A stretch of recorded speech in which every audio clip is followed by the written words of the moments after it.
Bismillahirrahmanirrahim. Assalamualaikum warahmatullahi wabarakatuh. Baik teman-teman, di video kali ini kita akan membahas tentang kaidah pencacahan. Kita akan membahas soal-soal yang berkaitan dengan kaidah pencacahan, terutama aturan perkalian dan aturan penjumlahan. Oke, langsung saja untuk soal yang pertama. Pak Kardi mempunyai 1 ekor ayam jantan dan 6 ekor ayam betina. Berarti 1 ekor ayam jantan dan 6 ekor ayam betina. Nah, pada suatu hari Pak Kardi memilih 3 ekor ayam untuk dimasak nih. Jadi 3 ekor ayam untuk dimasak. Lalu hasil yang mungkin diperoleh dari pemilihan ayam tersebut adalah, nah, untuk yang A 3 ekor ayam jantan. Oh, nggak mungkin dong, soalnya kan Pak Kardi punya 1 ekor ayam jantan doang. 3 ekor ayam betina. Oke, 3 ekor ayam betina berarti mungkin nih, karena Pak Kardi mempunyai 6 ekor ayam betina. Nah, berarti jawabannya yang B. Kalau yang C 2 ekor ayam jantan dan 2 ekor ayam betina, nggak mungkin dong, soalnya kan Pak Kardi memasaknya itu 3 ekor doang. Yang D 2 ekor jantan dan 1 betina. Nah, ini juga nggak mungkin, soalnya kan Pak Kardi itu hanya punya 1 ekor ayam jantan, 1 ekor jantan dan 1 ekor betina. Nah, ini juga nggak mungkin yang E, soalnya kan yang dipilih itu 3 ekor ayam jantan. Nah, jadi jawabannya itu yang A, 3 ekor ayam betina. Untuk soal yang nomor 2, Rini mempunyai 4 baju. Nah, si Rini ini punya 4 baju, 5 kaos dan 3 celana.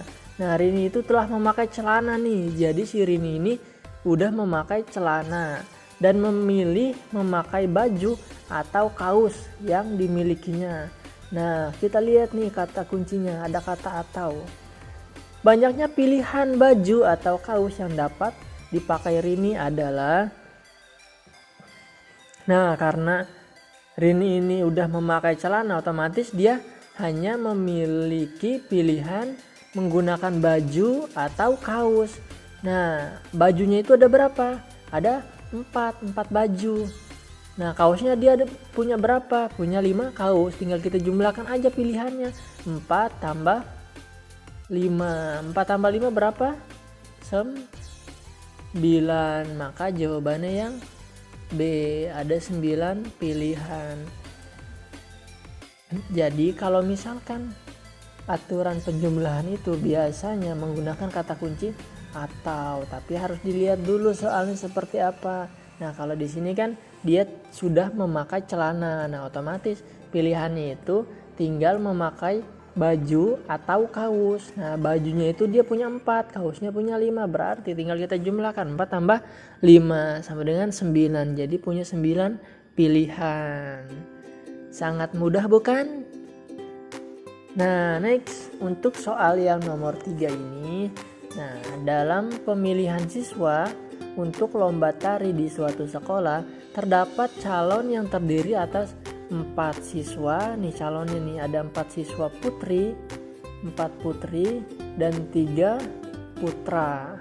Jika akan dipilih sepasang siswa yang terdiri atas seorang putri, nah jadi akan dipilih nih siswa yang terdiri dari seorang putri dan seorang putra. Nah, jadi dipilihnya itu 1 putri, 1 putra. Maka banyaknya cara untuk memilih pasangan ada berapa? Nah, lihat kita kata kuncinya. Di sini kata kuncinya itu dan. Nah, kalau dan berarti kan kejadian saling lepas atau tidak saling lepas. Nah, otomatis kan ini kejadian yang tidak saling lepas, artinya dilakukan secara bersama-sama. Nah, kalau misalkan kata kuncinya dan, berarti tinggal kita kalikan aja jumlah putri dan putranya.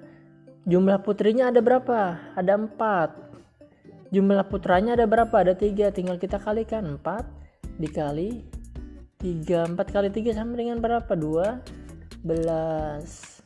Nah, maka jawaban yang mana? B. 12 cara. Sangat mudah bukan? Nah, sekarang untuk nomor 4 nih. Nah, nomor 4 ini dari angka-angka 2, 3, 5, 6, 8, dan 9 ada berapa angka nih? 1, 2, 3, 4, 5, 6. Ada 6 angka. Maka akan disusun bilangan yang terdiri dari 3 angka yang berlainan. Jadi akan disusun nih 3 angka berlainan. Maka banyaknya bilangan yang lebih. Nah, ini kuncinya nih. Lebih besar dari 500. Yang dapat dibuat adalah, nah, kalau misalkan soal seperti ini lebih mudah kita menggunakan kotak. Kita buat. Nah, di sini kan dibuat bilangan yang terdiri dari 3 angka yang berlainan, maka kita buat 3 kotak. 3 kotak. Nah, berarti angka yang pertama itu bisa diisi angka ratusan. Jadi angka yang sebelah kiri itu ratusan, tengah-tengahnya berarti puluhan, dan yang terakhir adalah satuan. Nah, berarti kan ini harus lebih dari 500. Lebih dari 500. Nah, maka angka ratusan yang bisa diisi berarti kemungkinannya ada berapa aja nih? Berarti kan lebih dari 5. Berarti angka 6, 8, ada, berarti kan yang bisa diisi itu 5 juga termasuk. Kalau misalkan lebih dari 500, berarti kan angka 5, 6, 8, sama 9. Berarti ada berapa angka nih? 1, 2, 3, 4. Berarti ada 4 kemungkinan nih. Ada 4 kemungkinan yang bisa diisi. Ada 4 kemungkinan. Nah, berarti angka puluhannya itu bisa diisi angka berapa aja. Nah, oleh karena di sini angkanya harus berlainan, otomatis 4 angka yang pertama itu salah satunya harus ada di angka ratusan, maka kita coret salah satunya. Nah, berarti angka puluhannya itu bisa kita isi oleh angka 2, 3, 5, 6, sama 8. Kenapa 9-nya enggak? Nah, 9-nya kan tadi kita asumsikan ada di ratusan. Nah, berarti ini ada berapa pilihan nih? 1, 2, 3, 4, 5. Berarti ada 5 pilihan. Nah, untuk satuannya berarti sisanya ini tinggal kita coret 1, karena kan kata kuncinya itu angkanya harus berlainan. Coret 1, misalkan 8 kita coret. Nah, berarti angka satuan itu bisa kita isi angka 2, 3, 5, dan 6. Berarti ada 4 kemungkinan. Tinggal kita kalikan aja. 4 dikali 5 dikali 4. Hasilnya sama dengan 80. Nah, jadi nomor 4 ini kita lihat dulu kata kuncinya. Angkanya itu ada angka 2, 3, 5, 6, 8, dan 9. Nah, bilangan yang dapat dibuat dari 3 angka yang berlainan lebih dari 500. Nah, berarti kan angka ratusan itu kita bisa isi angka 5, 6, 8, dan 9. Nah, kemudian karena harus berlainan, maka coret nih salah satunya. Misalkan angka 9, berarti kemungkinan yang puluhan itu bisa diisi angka 2, 3, 5, 6, dan 8. Berarti ada 5 kemungkinan. Kita tulis 5. Kemudian yang satuannya berarti tinggal dicoret 1, ada 4. Tinggal kita kalikan 4 kali 5 kali 4, hasilnya 80. Next. Nah, untuk yang nomor terakhir, panitia lomba akan membuat nomor-nomor undian yang terdiri atas satu huruf konsonan. Satu huruf konsonan kita garis bawahi dan diikuti oleh 2 angka yang berbeda. 2 angka yang berbeda. Dengan angka kedua adalah bilangan prima. Nah, jadi angka keduanya itu bilangan prima. Nah, nomor undian yang dapat dibuat sebanyak, nah berarti kan ini ada 3 ya. Ada 3, kita buat dulu 3 kotak. Kotak yang pertama itu huruf konsonan. Kotak yang kedua itu angkanya bebas, nggak ada aturan tertentu. Dan yang angka terakhir atau kotak yang ketiga itu harus bilangan prima. Nah, berarti kita isi dulu nih huruf konsonan. Huruf konsonan itu ada berapa teman-teman?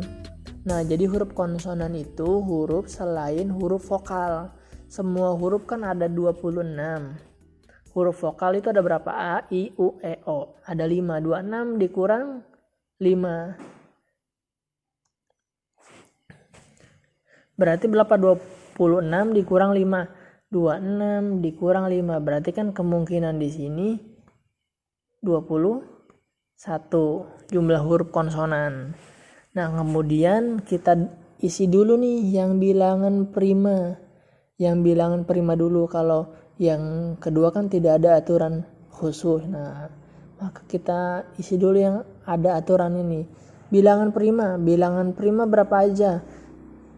2, 3, 5, dan 7. Nah, berarti ada berapa kemungkinan nih? 1, 2, 3, 4. Berarti ada 4 kemungkinan ya. Kita coret salah satu, misalkan 7. Nah, berarti yang angka di sini, yang di tengah ini bisa kita isi oleh angka berapa aja? Angka 0, 1, 2, 3, 4, 5, 6, 8, dan 9. Berarti ada berapa kemungkinan?